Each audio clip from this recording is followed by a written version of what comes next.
Stephen Franklin is a 16-year-old Melbourne student whose interest in ghosts began with the film Ghostbusters. He decided that what the filmmakers created as a fantasy, he would try in real life. Stephen is not really your average teenager. At 16 years old, he's been selected as an exchange student to America and is taking part in NASA's summer space program. His two friends, John Wilson and Damien Gould, also 16, are fellow science students. I got my basic inspiration from the movie Ghostbusters, and I approached John after that and asked him whether he could build me equipment that was, they had on the movie.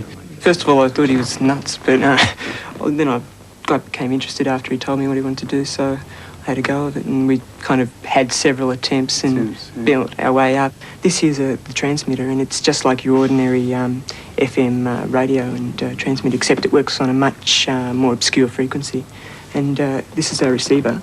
Now, that receives the transmissions from here. Now, what happens is any electrical fields or disturbances between the two is monitored at the receiver, and we can get a visual output of it here at the oscilloscope, which virtually just tells us what the signal looks like.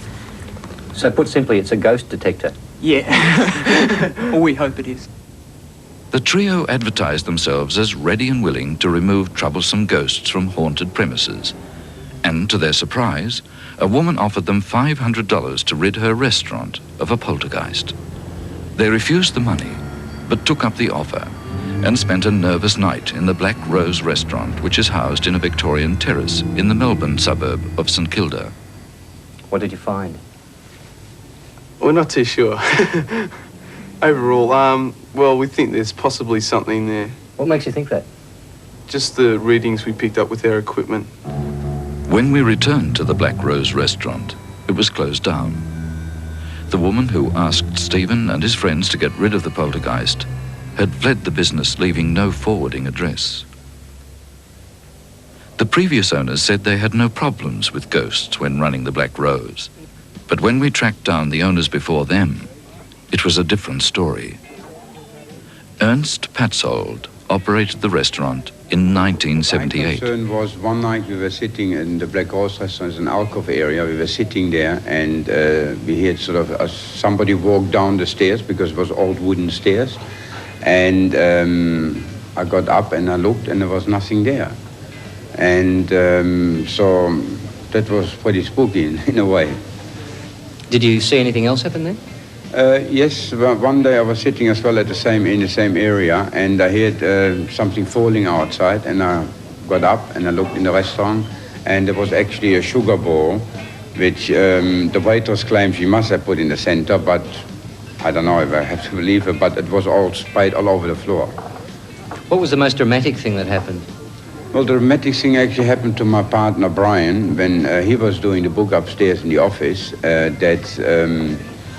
he was sitting and there was a glass standing just on its own. And all of a sudden it just shattered into virtually a million of pieces. It was incredible, all fine little small particles. Would you be willing to go back to the restaurant, all of you, and see if there is anything there with your equipment? Yeah, definitely. We'd love to. Yeah. Not scared to do that? No.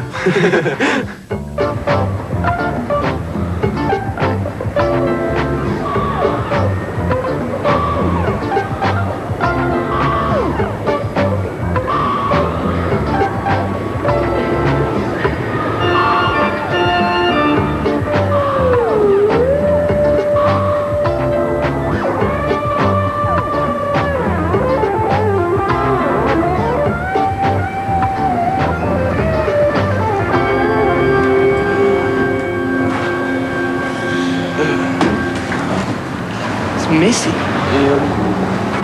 Gonna set the equipment up in the back room? No. Why not? Back where we had it last time.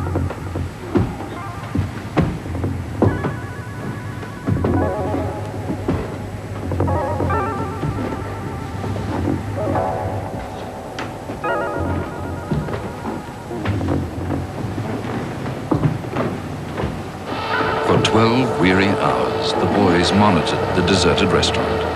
And at one stage, they did manage to record an unexplained energy form on their ghost detector. When we returned, just before dawn. They could hardly keep their eyes open. Several times we've detected something in the energy in the field. Something seems to pass through. Through the field, yeah. We couldn't tell you what it was, but it was a definite something in the field. You don't have any explanation for that? No.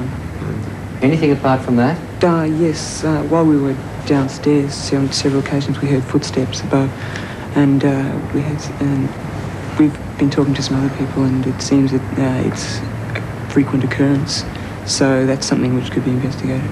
Stephen, do you feel as if you've proved that there's anything in this building? Certainly had a go at it. We've tried. I'd like some more proof. Stephen, do you believe there's something here? Yeah, I'd say so. Why do you believe that? I don't know, I've got a hunch better, I suppose. And Damien, the official skeptic, do you believe there's anything here? No, nothing. Only it just proves how hard these sort of things are to prove.